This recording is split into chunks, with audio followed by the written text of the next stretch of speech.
Hello, I'm back. Here's the third and last video, which is the story of King Arthur. Let's start. King Arthur. Arthur was the legendary king of Britain and the unifier of the kingdom of England. He was considered the perfect model of a knight. He was a good-spirited, kind, honest, and brave. Arthur was born to King Arthur Pendragon and a woman named Igraine. Arthur Pendragon Wells, or Arthur Pendragon, also known as King Arthur, is the legendary king of South Roman Britain and the father of King Arthur. According to Arthurian legend, Gorlois, the enemy of King Arthur, and is the former husband of Igraine, which emphasizes that after the death of Gorlois, the conception of Igraine occurred, and that was legitimated by Arthur's subsequent marriage to Igraine, whose child was the baby Arthur. A wise magician named Merlin suggested and advised that the baby Arthur should be raised in a secret place and that none should know his true identity, that he was the son of the king. Merlin taking away the infant Arthur from Igraine, the boy's King Arthur, so the child was delivered unto Merlin, and so he bare it forth. Arthur is raised in secrecy without anyone that he was the king's son. And Arthur grew up with his foster father, Sir Ector, in secret. And Arthur served as a squire for his foster brother. As Merlin feared, when King Arthur died, there was a great conflict over who should be the next king. Merlin used his magic, so he set and trapped the sword of King Arthur Pendragon in a stone. Written on the sword in letters of gold were these words: "Whoso pulleth out the sword of the stone is the rightwise born King of England." Anyone who manages to draw the sword from the stone would be proclaimed the legitimate king. Of course, all the contenders for the throne took their turn at trying to draw the sword, but none could succeed. Arthur, quite by chance, withdrew the sword for another to use in a tournament. He was the only one who managed to remove it from the rack and thus becoming king of the Britain. Following this, he became king. King Arthur began a reign of peace and prosperity, and from the idyllic Camelot. While he was king, Arthur was successful in defeating many enemies. King Arthur then decided to help others who needed assistance. Along with his knights of the Round Table, he gathered knights around him and fought back against the Saxons who, since the Roman left Britain, were slowly but surely taking the country over. After many great battles and a huge victory at Mount Badon, the Saxons' advance was halted.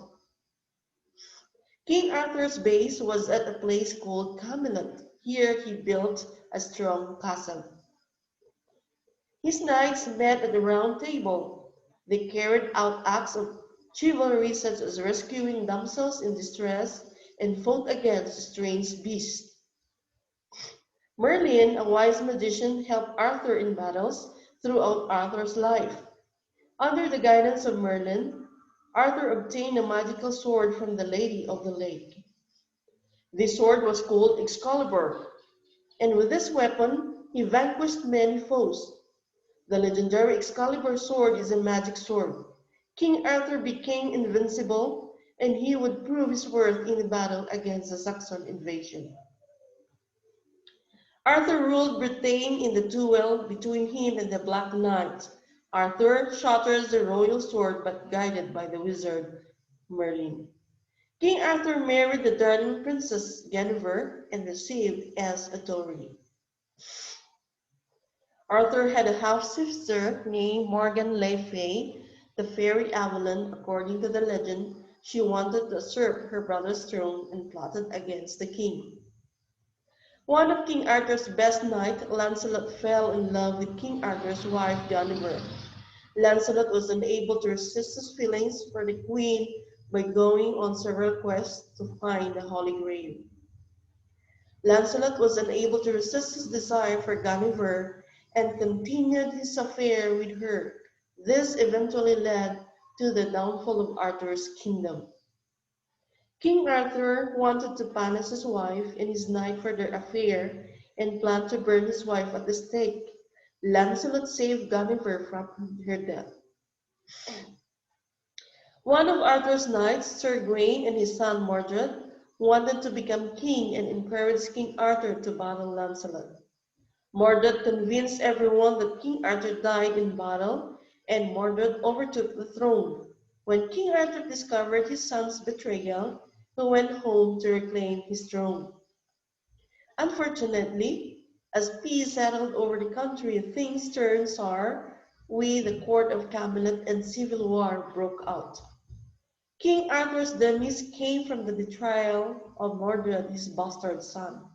In the final battle at Camelot, both Arthur and Mordred, Arthur's traitorous son, were mortally wounded. Arthur was set up upon a boat and floated down the river to the Isles of Avalon. Arthur was fatally wounded and ordered Bedivere to once again throw the Excalibur to the Lady of the Lake. And finally, he is taken through the magical land of Avalon. Here his wounds were treated by three mysterious maidens. His body was never found, and many say that he rests under a hill with all his knights, ready to ride forth and save the country again. Here's the themes, the legend of King Arthur. Number one, it's love, because Arthur's love for his country and his wife and family is really visible. Trust and loyalty, and the only one who was loyal and trustworthy to him was Merlin, the wise magician.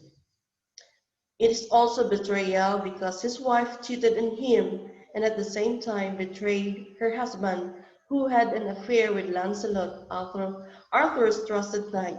Secondly, Lancelot betrayed King Arthur's trust by having an affair with Guinevere. And thirdly, it was also his son who betrayed him and fought with him, and Arthur was sorely wounded. And last, it was also a deception because Mordred convinced anyone that his father died and he overtook the throne. So that's the end of my report. Thank you so much and God bless. I hope you enjoyed all my videos. Bye.